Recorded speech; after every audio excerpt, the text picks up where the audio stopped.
Hey besties, I got laid off. Um, yeah, this is not good, but I was like, hey, I have a lot of time for YouTube videos now. Might as well make a YouTube video about this. So, I think someday I may look back on this video and hopefully laugh. Hopefully I have a job at that point. Hopefully I'm in a better place. But this week has been absolutely awful for me. I'm wearing black because I'm mourning the loss of my full-time job. So to take it from the beginning, about a year ago, I applied to this tech startup in the area and I got the job.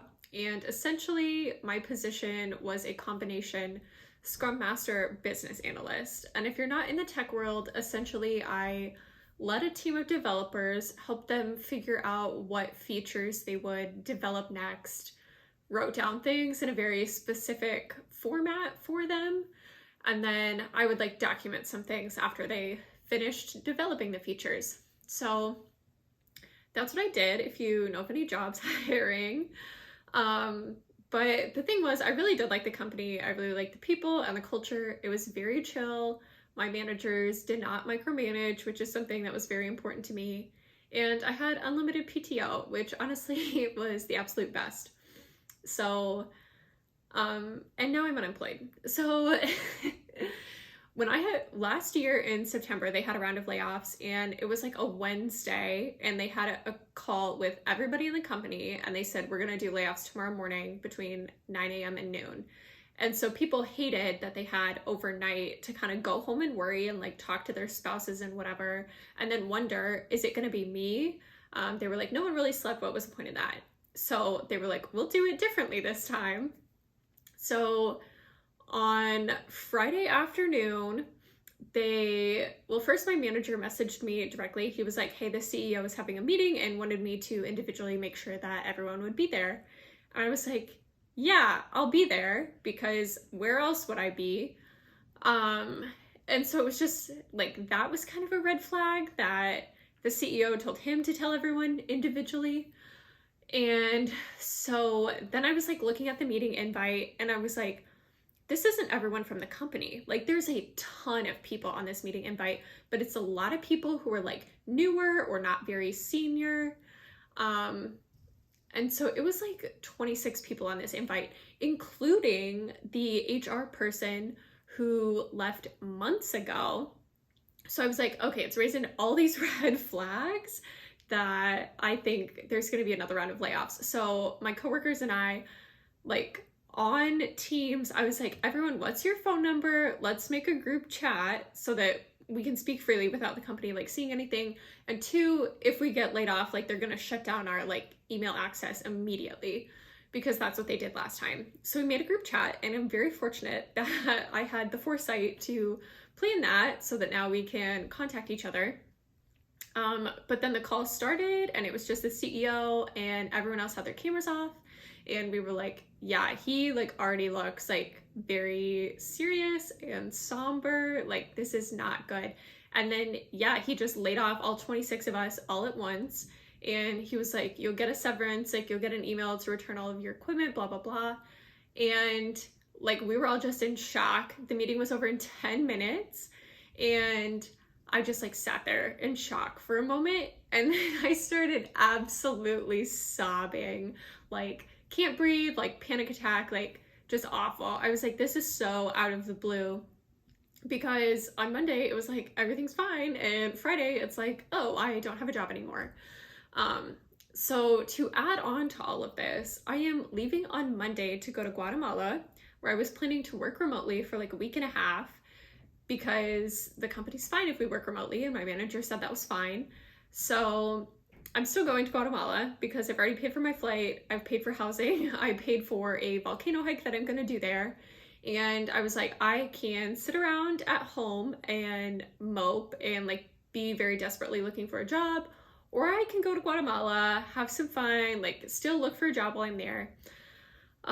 So I'm still gonna go, but the issue is I had to contact my manager. I texted him, I was like, hey, I'm leaving the country on Monday. I can return my equipment now, or I can return it in 2 weeks when I get back. And he was like, okay, yeah, just take it in now.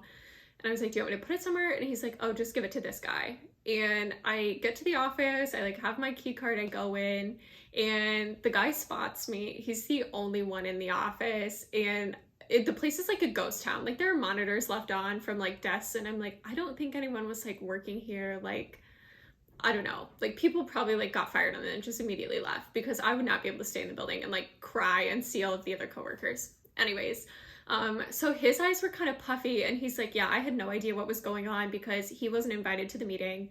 Obviously, like he had survived the layoffs, and I'm happy for him, but he was like, I've been in your position. He's like, I have a recruiter friend I can put you in contact with. But also the employees who got laid off, we were like, how the heck is the company going to continue? Because it was probably like 40 to 50% of the company that they laid off. Like, my entire software development team is gone. We're like, you just have no one to do any of that now? And one of the managers for the team, he left on vacation on Friday. He had Friday off, all of next week off. And I was like, he's gonna come back, and the entire team was laid off. So I texted him. I was like, hey Scott, the entire team just got laid off. And like that was it. I was like, I like don't have anything else to say. And he was like, do you want to like call me? He's like, the CEO just like called me and told me. And I feel so bad for him. Like this definitely ruined his vacation, and he's been putting in so much time. He'll like wake up at 3 a.m. to work on stuff, and then like stay awake and then work a full 8-hour day when the rest of us get online. And I'm like, I feel so bad for him. Like his work-life balance is awful, and it's only going to get worse. So like this honestly is not very good for the company. I honestly don't know how they're going to continue, or if they're just going to like have to sell off everything. I don't know. I guess that's not my problem now. So I'm moving on. But I did make a TikTok. The TikTok starts, it's like, it's 1:46 p.m. and I have a meeting and I think I'm gonna get laid off. Update to follow in this same video. And then it like flashes forward. It's like, it's 2:11 p.m. and I'm unemployed, and my face is like red and I've been crying. And honestly, it's been blowing up a little too much. I think it got like 30,000 views, and like 100 people followed me, and a bunch of people commented. And then one of the people who got laid off, our VP of marketing, she started a LinkedIn group with everyone. And in the group, one guy was like, hey, Amber, my daughter saw your TikTok and like put 2 and 2 together. And he was like, she loves your videos. And I was like, I'm so embarrassed, but honestly, I posted online, like people are gonna see it. But part of it, I know some people are like, oh my gosh, you share so much, like why would you do that? Honestly, it's been very nice to have people comment like, oh, I've been there, and like take a moment to like grieve and then like figure everything else out, like you'll be okay. And like even those messages on Instagram when I shared, like that was really nice to everyone. I really do appreciate it, and I've read them all, and I was like crying when I read some of them, but I was crying when I read like most of them, I'll be honest. I've been crying a lot, my eyes are kind of puffy, but yeah, it is not good. But I like think of my other coworkers. There's a woman who like a week ago had surgery to remove like a potentially cancerous tumor, and she's been out like recovering, and she's also a single mom, and she got laid off. And I'm like, okay, I guess that makes me feel a little bit better that I only have to worry about covering my expenses. I don't have to worry about like feeding kids or anything. It just kind of sucks that I'm single. I don't have like a spouse whose income I can fall back on. And I have to like figure out health insurance. Like I can't get on someone else's plan. So that sucks. But I do have an emergency fund, and I do have reselling to bring in more money. So from here, I feel like I have a few options. Like I can just pour all of my time into reselling. And the thing is, the company had layoffs last year. And when I went home that night, I was like, okay, could I take reselling full time if I really had to? And I was like, I probably could, because what was holding me back was I didn't have a ton of time for reselling. But now that I have a full-time amount of hours and all the time I was working on before, I have like 65 hours a week to resell. So I could pour in all of my time and energy there and really try to grow that. I don't know how that works with filing for unemployment, so I have to figure that out.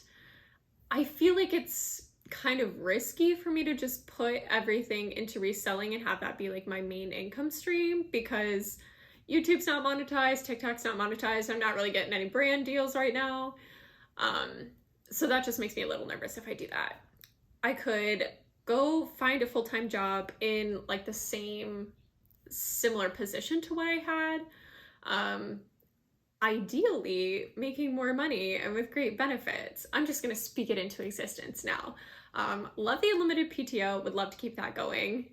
One of my friends from college reached out that his company's hiring, they have unlimited PTO, and twice a year for an entire week, they shut down the company and like everyone has it off. And I was like, oh, that sounds great. So I'm definitely going to check that. So that's one idea, to just kind of do the same thing but for a different company. Additionally, I could just like 180 my career, a completely different position. One of my friends was like, air traffic controllers are in really high demand right now. They pay really well.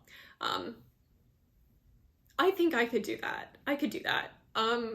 The problem is it gets really freaking cold in Iowa and it gets really freaking hot. So I think I would be a little miserable, but for over 100 grand a year, maybe. Someone said I should be a flight attendant, and one of my friends did apply to be a flight attendant and like got an offer. They don't get paid very well. And the problem is, some people are like, oh, then you wouldn't like need a place to live. Like you could just live with your parents when you come back. I don't want to move back in with my family. Mom, if you're watching this, like I love you, but I would go absolutely insane living at home with my parents and my two brothers who are still there. Like, not gonna happen. So I want something where it makes sense to keep my current apartment. My lease does end at the end of July, so I guess I could move if I really wanted to, but I do like Iowa, and honestly, I hate moving. So I do not want to pack up everything. That would be miserable, and I'd kind of just like leave my roommate out to dry. Like, she'd have to scramble to find a new roommate. So ideally, I would like to stay here. I have to figure out what kind of job I want. That is my next step, which honestly, I don't know where to go. Love the startup culture. Honestly, would love working for myself, but I really do enjoy the benefits that come with a full-time company, like health insurance, dental. I have a dentist appointment scheduled next month, but I won't have dental insurance next month. So I have like a 2-day period where I'm gonna call and see if they can squeeze me in, or I'm gonna be like, yeah, just cancel it indefinitely, I guess, because I have no idea what I'm doing. So I'm a little stressed out. I'm very stressed out, but I am fortunate. I don't have to just accept the first job that comes along out of like fear and desperation. Like, I do have money to live for now. I will be okay as long as I get my booty into gear and start looking and figure out what it is I'm going to do. So also, the thing is, if I just do a complete career 180, I just finished my MBA in December. I want to freaking use it and get paid a lot of money by some company. And maybe some recruiter's gonna watch this video. That would be so embarrassing. But I don't think I said anything bad about my past company. Loved them, just hate that I got laid off. So yeah. Recruiter, if you're watching this, please take pity on me. Sometimes I overshare on the internet. We can set some guidelines about what is and isn't okay to share about my next job if we need to. But honestly, I would love some company that's just very chill. All of my coworkers at my past company, they like saw my TikTok because I was comfortable enough with them to share that it was going viral. And they were all very cool about it. So I do enjoy when I can like actually be friends with my coworkers, and that is something I want to. So now that I'm done with this, I guess I'm going to upload it to YouTube so I can get closer to making some money on this channel. If you feel pity on me and you just want to like watch my videos in a loop over and over, that would be much appreciated. It's free for you, gets me closer. So for now, everyone, thank you for all your nice comments. And a couple people Venmoed me money or like Cash App me money for coffee or ice cream. That's so nice. Thank you guys so much. So yeah, I need to go list some stuff, work on my resume, and just figure out my life. I probably need to eat some Ben & Jerry's because I deserve it. So please subscribe. Please like. Okay, thanks. Love you. Bye.